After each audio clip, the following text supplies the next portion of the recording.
I'm Brian Shankman, I'm Steve Prosperi. and this is Gramercy Reading Club. We're live. New York City, beautiful night. How you feeling, Steve? Feeling great. How you doing? I'm good, man. I'm good. You just came back from a big trip? Yeah, I was out in Montana for a full week and Ooh. some skiing in Big Sky, Montana. Beautiful Ooh. place. What was that about? What was that like? Man, they're like the only place in the country that has snow right now, so I lucked out. Did a week of skiing, a little bit of horseback riding through the mountains. Okay.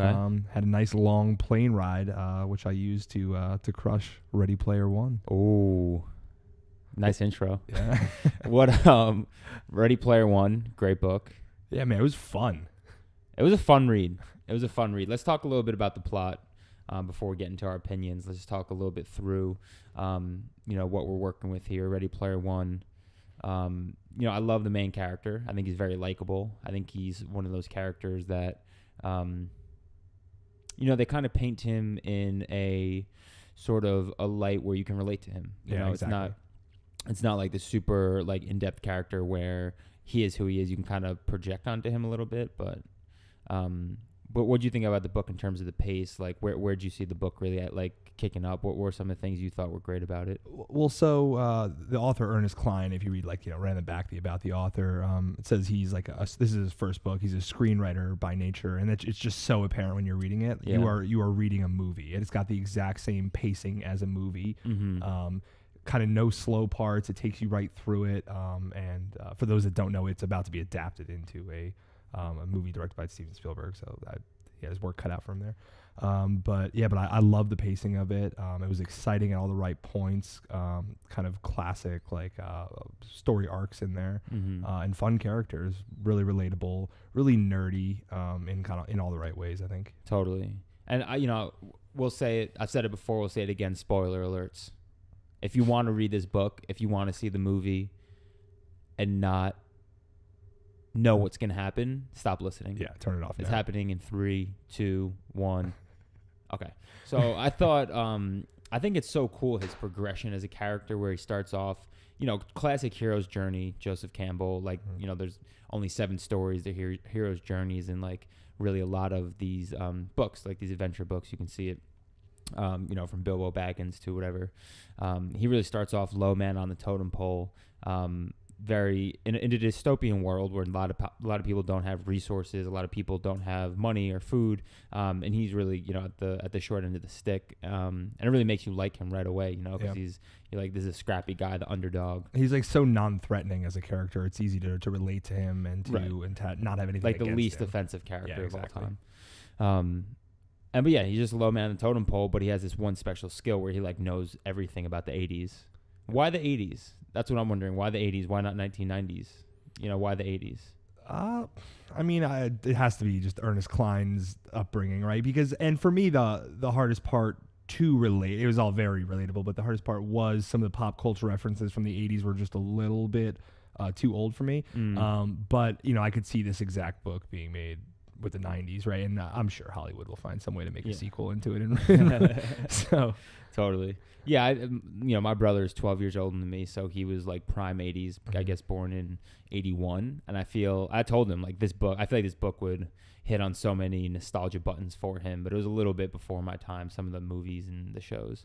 But yeah, he's just like basically, is it fair to say his superpower is knowing a lot of trivia about the 80s? Yeah, exactly. Being the biggest nerd is his superpower, but it's cool. And you learn a lot through it, and there's tons of stuff that, while 80s aren't my prime kind of base, I knew enough of it for it to be exciting. They talk about Rush and different Pac-Man, and I could relate more to some like PS2 stuff, but for sure I understand arcade games and Pac-Man. Figure that part out. But yeah, he just goes through like. And it's cool because I don't necessarily play video games as much as I used to, but for this character, what he does is he goes through these different series of gates, and it almost felt like I was playing a video game again. Yeah. The first gate, what's he do? He has to reenact the entire movie of War Games. Yep. First they play Joust to get the key, right? And then, random game. Never and then played War it. Games. Have you ever seen War Games? No. That was one of the movies that reference that I actually have seen. Okay. And it's such a corny 80s movie. But I think it was perfect, and it kind of showed that they chose the right type of movie because you have to recite every line, and it's just so corny. Yeah. It's like teenager hacks into Pentagon and accidentally launches nukes. gets the girl because he saves the day. Yeah, well, and exactly in every way that War Games is corny, gets the girl because he saves the day, that is Ready Player One. Right. I mean, right there.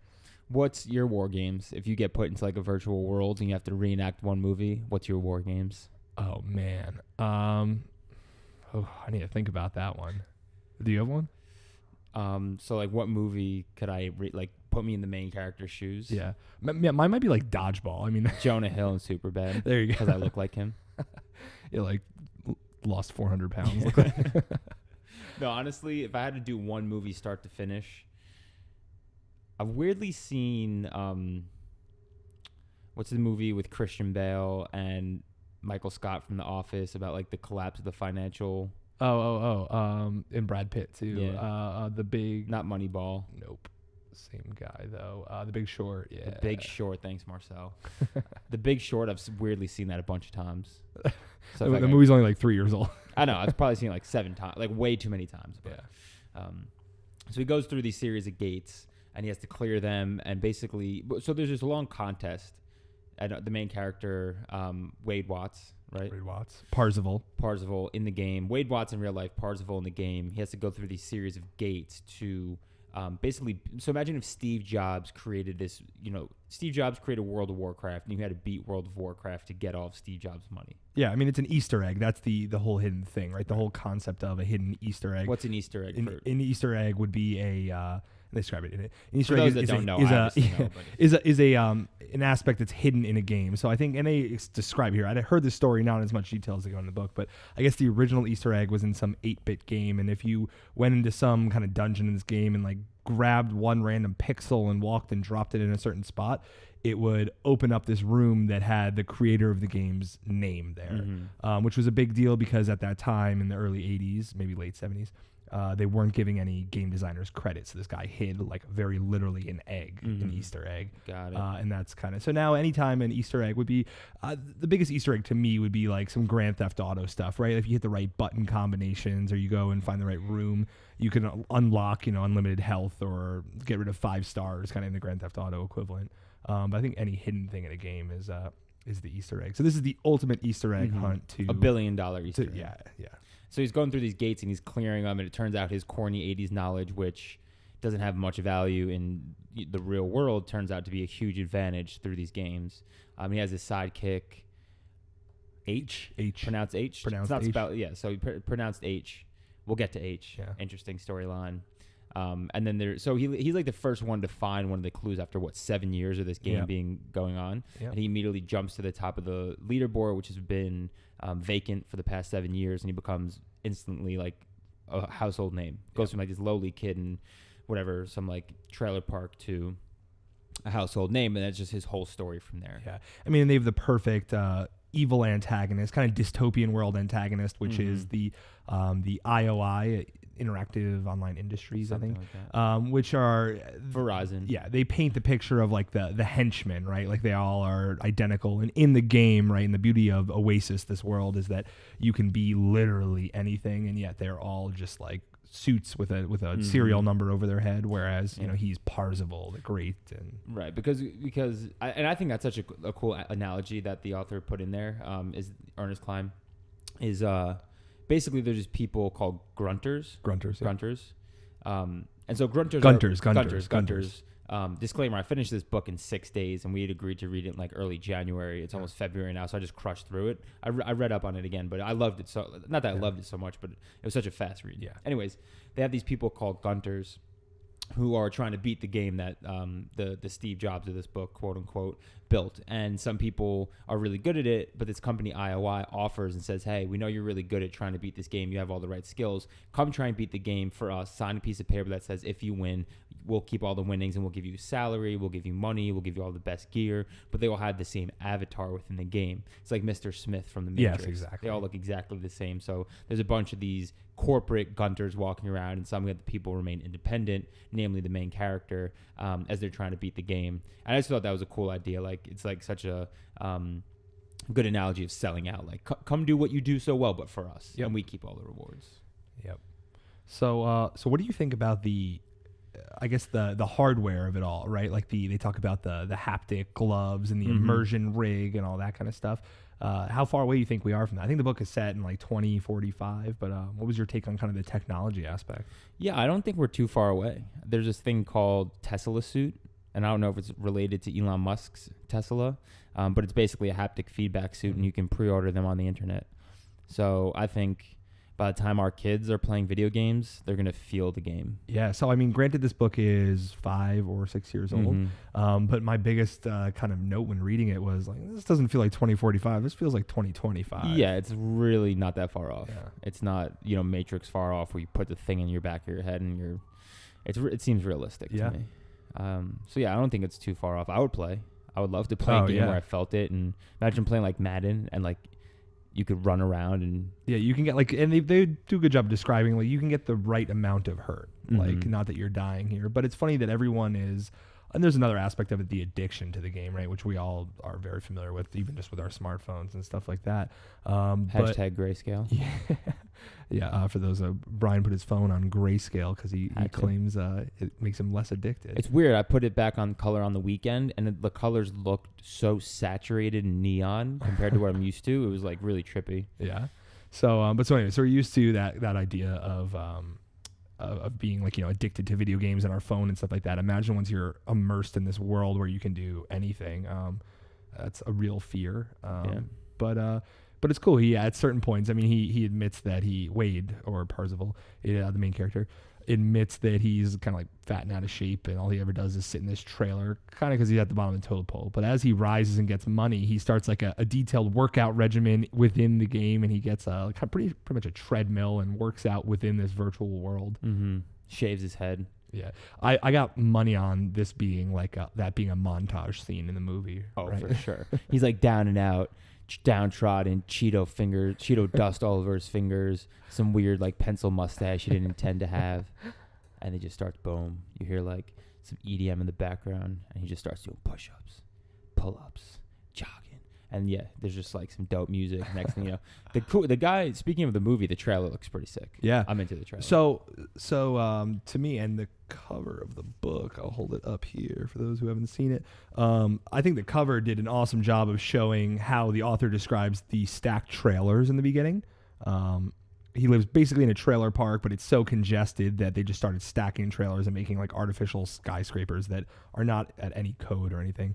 But that's the trailer opens to that scene, and it is exactly what I pictured. Totally. Once in the trailer they start showing this stuff in the game, or in the virtual Oasis world. I don't know, it's anyone's guess, but I mean, Spielberg really has his hands full here because you have Lord of the Rings, you have Star Wars, you have Star Trek, and there are all these worlds. The whole point of Oasis is it's every one of those worlds all in one. It's the ultimate video game. It's every imagined world. You can be anything you want. So the special effects guys really got to go for it. I don't even want to know what the CGI budget is for this film. Yeah. Like insane, or how much time it took to make, because they have to. Anytime he's in Oasis, it has to be rendered pretty much, right? Through graphics. So I'll see the movie. Yeah, no, I'll be there for sure. I think it's March it comes out. What? So in the Oasis, the virtual world that people go into, a lot of the worlds are fashioned in the eye of the creator. Why can't I remember the creator's name? James Halliday. I keep saying Steve Jobs. James Halliday was a big nerd for certain things, so he made a lot of worlds about the things he liked. And I was thinking, like, what world would I create if I went in there? If you could go into Oasis and make a world, what would it be? I mean, you kind of asked my favorite movie before. The reason I didn't say it is because it was an 80s movie, and I was making the whole point I'm more of a 90s guy. But I think my favorite movie of all time is like Top Gun, which is so corny. Wow. But I would love the Maverick and Goose world, and I'd just be playing beach volleyball in my cutoff Levi. This got weird. See it through, man. It's Gramercy Reading Club. Yeah, anything goes. Yeah, we're welcoming. All different fantasies. Yeah, so I mean, if anyone that's not familiar with Top Gun, you're doing it wrong. Go see it right now. But it's classic Tom Cruise, big aviators, tight jeans, I don't know, lots of alcohol, great songs. So that'd be my. The only thing tighter than the jeans are the barrel rolls. Okay, moving on. All right, so back to the book. Yeah. But I just want to point out, we were talking about James Halliday. And it's funny because you kept calling him Steve Jobs, but there's for sure a Steve Jobs aspect there with Very Ogden Morrow. The Og is the co-creator who's not as important, but is just so obviously the Steve Wozniak in this story. 100%. So I thought that was interesting. Yeah. And so I think the one interesting plot line, again, spoiler alert in 3. If you don't want a spoiler alert, turn off the podcast right now. It's happening in 3, 2, 1. Wade Watts' best friend, is throughout the book portrayed, his avatar is portrayed as a young white male, which is at parity with who Wade is in the book. And due to a crazy circumstance, they have to meet in person, Wade and H, and Wade is all excited. And H is coming to pick him up from this internet cafe where Wade is plugged in, and H is outside in this bus to pick them up to go to Ogden Morrow's house to beat the final boss. And H pulls up, and it's a overweight black lesbian chick. And I did not see it coming. No, I thought like maybe he would, because the whole book they're hinting at how the girl he likes is different. Yep. And then what she's portraying herself as Artemis. And then he hops in the car, and it's just not. It's a fat black lesbian chick. And she said I guess the author writes the character to say, I know this isn't what you expected. And they have this whole moment. Why do you think he did that? What was the purpose of putting that plot line into the story? I think it was misdirection, and I think because he, like you said, they hinted that maybe Artemis was maybe not what she, what she claimed to be. And another spoiler: Artemis is exactly how she is. She is everything that she claimed to be. But I think the reason they make H not is because it shows like it's another chance for Wade or for Parzival to just be the hero we want, right? Like, he realizes that it's not his best friend as like, a peer, a white male kind of thing. And it's this black lesbian chick. But they're still kind of just homies. Like they skip over that so quick. They kind of just like fist pound it and like, let's do it, amigo. They use the word amigo a lot. A lot of amigo. Yeah. So you think they did it, you think the author put it in there to help further solidify the quality of the protagonist's character? Yeah, and and also just like the fun misdirection of it, right? Because they had you looking over here to the left at Artemis, and like, is she actually a chick? And no one was looking at H because they were just such like friends that you weren't even looking that way. A little bit of a curveball. Yeah. So let's talk about. I want to talk about IOI a little bit more. My favorite part of the book, personally, is pretty much IOI is about to win, right? They get down to the third gate, and like, how could they not win? They have everything. They have this giant bubble around it. The end is near. Everyone's freaking out. And this is the only part of the book where you're not like up to speed with what's going on. It kind of just goes into like level 3 or the last section of the book. Mm-hmm. And Wade pretty much becomes an indentured servant or an indentured employee. Love that part. He just wakes up, and that was like the darkest, most hardcore part of the book, and it was like exciting. I really loved it. So he ends up pretty much pretending to owe them money, and in this dystopian world, if you owe a company money, they can just come and arrest you and make you like a slave employee, basically. It's like, say you went like 10K into credit card debt, Visa could come make you work for $1 an hour until you paid off the $10,000 in credit card debt, but you're never going to pay it off because they're paying you $1 an hour. Yeah. So you're kind of like, wait, what is he doing here? And obviously he has a plan, but it gets dark there. And they attach cameras to his head and stuff like that. And he's sleeping in this pod, and he has this like cleverly crafted plan to kind of like hack into the mainframe, if you will, on the back end. But very, very well done in the book. It was for sure the most exciting part. Yeah, I love that part. We were in Vermont when I read that part.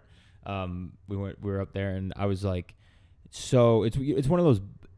The book in particular is one of those books like, I just gotta find out what's happening next. Gotta find out, like a page turner. And that part in particular, when they start to reveal what his plan was, I was eating that up. I thought it was so cool. Yeah. He goes in, he hacks into the mainframe. He bought the passwords off like the Silk Road. Yeah, equivalent. And he just I don't know, such a tight move. And it felt like a more adult part of the book, where it felt like a little kiddie early on, and it seems like a 15-year-old like it. Like, it got a little gritty there, and I like that a lot. Yep. And I kind of, that's a good point there. It's a little like kiddish at points. And I wondered for the first couple pages of the book, I was like, is this for for kids. Am I like, is this a teen book? And I realized it's not. It's just it's written to let you indulge that part of yourself, right? It's written for adults who want to relive the kid years a little bit, right? In that time when, because like you mentioned earlier, you don't play nearly as many video games as you used to. I for sure don't either, but I definitely still look back at those days fondly. I remember crushing some Call of Duty Modern Warfare, meet up with random people and like become best friends with them in your party. Yeah, of course. And after school, just like piling onto a game with like your friends after, and just talking to them, and it was like hanging out, but like without having to be at each other's houses. Yeah, that one dude joins online. You're like, you do not let them in our party. Yeah, of course not. His KD is whack. 0.001. Is that a good KD? No, you want like 1.5. Yeah. It's like baseball. Let's play some Call of Duty. It's been too long. Yeah.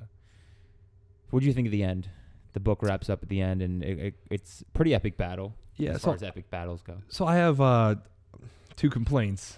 One would be Fire. One would be they explain that pretty much everyone in the world is coming to watch this battle, and just the logistics of it are a little bit messy to me. Like everyone in the world is all watching this battle go on. Like how does that work? But I can get over that. Super Bowl. Yeah, but on TV, I guess. But okay, I like that analogy. Yeah, everyone tunes in for the Super Bowl or FIFA World Cup or Olympics. Fair, but I think they were like supposed brain to physically be there. Next, I'm ready. Keep them coming. All right, so the other one is they're all at the Ogg's kind of house in his different bays, and it gets down to surprise, spoiler alert. Parzival is the one who gets the chance to win it all, and they kind of cheat. Like the other members of the High Five who are still alive, Daiko and Shoto, one of them unfortunately passed away, so I forget which one is still there. R.I.P. But so I think Daiko's still alive with H and Artemis, and they're feeding him answers the same way that they complained that the IOI guy had been cheating the whole time. So one a little bit dishonestly there. Yeah, I actually I didn't really think of that, and it is a little hypocritical of them. Yeah, because they were such stands on doing it right and doing it based on your own knowledge, and then they're in Parzival's ear, helping him out. Yep, but I guess you got to do what you got to do, and at that point they wanted to do it so that IOI didn't win and take over the world. So maybe that's done purposely because you have to break the rules a little bit. Fight fire with fire. Exactly. What was the other thing you didn't like? What was that? Everyone, all the spectators in the world kind of thing. The last battle was pretty cool. How they all got the big robots, and then he dies. Like, oh my God! Just like it's over. Spoiler alerts. If you're this far, it's game over. He don't even read the book. Yeah, he dies, but he gets to stay alive because he. And when I first read that scene where he goes and plays the Pac-Man game, it really didn't make sense. I was like, all right, just like sad. It seemed like a little bit of a melancholy sidebar, and then it turns out that coin saves his life. Yep.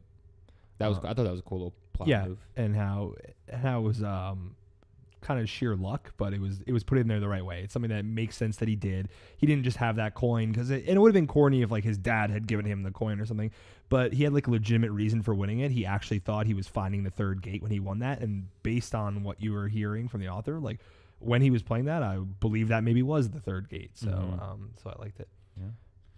And then how's it all end? He's at the. How does it all end? He wins and he gets to go into, and James Halliday bestows upon him his fortune and control of the Oasis, and then he logs off and gets the girl, and everyone lives happily ever after. And that's it. Yeah. Then they come out with a sequel that's no longer directed by Spielberg, and it's not as good. So it ends with him when he's sitting on the bench with Artemis, the girl he's been in love with in the virtual world, now gets to meet. Yeah. And let me read the end here. Yeah. Hang tight. And what was the Artemis had one thing, she had a port wine stain. Was that it? Yeah, she had like a birthmark over her eye. Birthmark. Which I don't know. Sure, it's fine. No biggie. Didn't no seem sweat. to. All right, give me a second here. I'm pulling this up.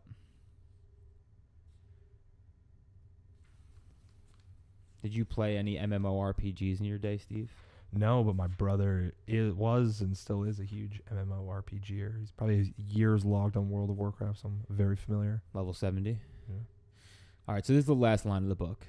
It occurred to me then that for the first time and as long as I could remember, I had absolutely no desire to log back into the Oasis. And this is Eddie's as he's sitting next to Artemis. And really, the thought that popped in my mind when I read that is, once you start hanging out with girls, video games seem way less cool. Yeah, definitely some definitely some truth to that. the whole book, he's playing video games and obsessed with video games and all this trivia. And then the book ends with him finally getting a girl, and spending time with her. And then he's like, yeah, I don't really want to go back in the Oasis. Like, this is way funner. Yeah. Like, so if I had to say what the book's about, video games were fun until you start hanging out with girls or, whoever you're interested in. Yeah. I mean, and I guess graduate that up a little bit, and it doesn't matter once you've found your love kind of thing. But it's interesting that Parzival was willing to give it up, the competition, way before. He wasn't as hardcore as, Artemis literally broke off their like online relationship earlier in the book because she had to focus on, winning the prize, because she wanted to do good with the money. He just wanted to have the money. He never really thought about it. Right. Now she's going to kind of encourage him to, all right, do you want to spend all day eating luxurious fruits and playing video games, or maybe go change the world? And it seems like they're going to go try and change the world. Yep. What do you take away from this book? I think all the books we've read on here, some of them are like a little bit more loftier. Sapiens is about humankind. This is just like a fun read, but what did you take away from it? How did it influence you, and what do you think you're going to remember most about this book? So I think it reminded me that you can still have fun, right? I think it was like awesome to read this book right after Sapiens, because listen to the last episode. Sapiens was dense. Learned a lot of facts. But Ready Player One, I don't know if I have like too many, maybe some 80s knowledge I now have. But it kind of just reminded me that you can have fun with reading, and there's no reason not to crush I read this book in like a couple sittings. It was such a page turner. So I had a lot of fun with it. And I don't know, and I'm excited to see the movie. All right. For me, it really reminded me of why I liked reading. The first books that got me into reading were not Sapiens or some nonfiction book about. No, it was your Harry Potters, right? Yeah, it was Harry. Exactly, it was Harry. But Harry Potter was really not Magic School Bus. The Magic Treehouse. Magic Treehouse. Magic Treehouse. Excuse me. Legendary books, and they did the same thing. They transported into different worlds, and I was reading those books, when I was 6-7 years old, and they were fun. They were fun to read, enjoyable. They took me out of my present moment, took my mind somewhere else. And this book really brought me back to that. Not every book has to be the serious Pulitzer Prize winner that relays the greater truth of life. This is just a fun read. Pick it up, lose yourself in the book for a little bit, which is what I did. I would sit there and read it for an hour. It felt like 10 minutes. And it was a fun read. It was a good time. Yeah, and I think it's cool because there's an aspect of it that if you want to get real with it, you can, because you can start to look at we were just talking about, we're not that far away from some of this technology, and while IOI is painted as like the evil henchman kind of thing, there's look at net neutrality is going on right now, and there's some things that you can draw some parallels in here and like wonder like, okay, so it can be a fun read just in your little cartoon world, or you can kind of project it and still make it like a little bit philosophical if you want. Mm-hmm. Yeah, and I think this book came at a great time when, the FCC just voted to repeal net neutrality 3-2. And there is a revote coming, and there's a lot that we can do, as not to get like OD political, but there's a lot we can do as young people, calling our congressman, getting on the phone. And this book for me like encouraged me when it was first getting voted to call our congressman and our local representation. And when the revote happens, I would just encourage people to keep their eye out, because this book totally paints a picture of like what can go wrong when you start to decentralize the internet and give power to these huge telecommunications companies. Yep. So for me, it was like, what is it, like life conveys truth, or life represents art represents life back. This book totally reminded me of like, hey, this could actually happen. Yeah, and not that far off. Not at all. Should do some scores. Yeah, remember, no round numbers. No, come on, never. You want to go first? Go ahead. Yeah, I'll go first. I think you went first on Sapiens. Yeah. Final thoughts, scores, all in one. So this book, again, fun read, kind of put my final thoughts out already. Fun read. You're not going to read this to have a discussion over a glass of brandy with your great-grandfather. It's a fun read. You pick it up. You get into it. It's a page-turner. If you're going on a plane and you need something to pass the time, perfect book to do that. Again, don't pick it up expecting to, like, find the inner truth of life. It's a fun, cool read. If you like video games, if you like adventures, you like sci-fi, if you like a show like Black Mirror, for example, you'll probably like this book. Final thoughts. I'm gonna leave this book with a hard, an honest, a true 7.1. Okay. I'm pretty close to you there. I'll give my final thoughts. Very similar to what you just said. I personally just want to throw out there that this is one of those books that's got the big sticker right on it, soon to be a major motion picture. And I used to have something against those books. I was like, oh God, a book being made a movie. But I realized there's nothing wrong with that. And especially if you're someone who's trying to like read more. I've already made it one of my 2018 goals to read twice as many books as I read in 2017. So putting down the TV and the movies. But if it's something that can kind of help get you there, then I think this is definitely one of those books to help transition people that are trying to read more. And I think it's really fun, and I think it's really nerdy, and I think it's really predictable, which are some things that people could put against it. But I think you got to embrace it. If you just embrace, from like page 2, he's going to get the girl at the end. So just own it and go with it and go along for the ride and have fun. That's what I did. Made me love it. I'll give it a 7.6. Strong. Yeah. 7.6. All right, man. Thanks for coming down. Thanks for joining us, and to be sure to reach out to us on Instagram, Gramercy Reading Club. We can find us on the web at gramercyreading.club. We're on Facebook. We got email. We got a website. We got everything. Come find us. Everything you need. Like and subscribe wherever you get your podcasts. We're digital. All right, man. Appreciate it. Cool. Till next time.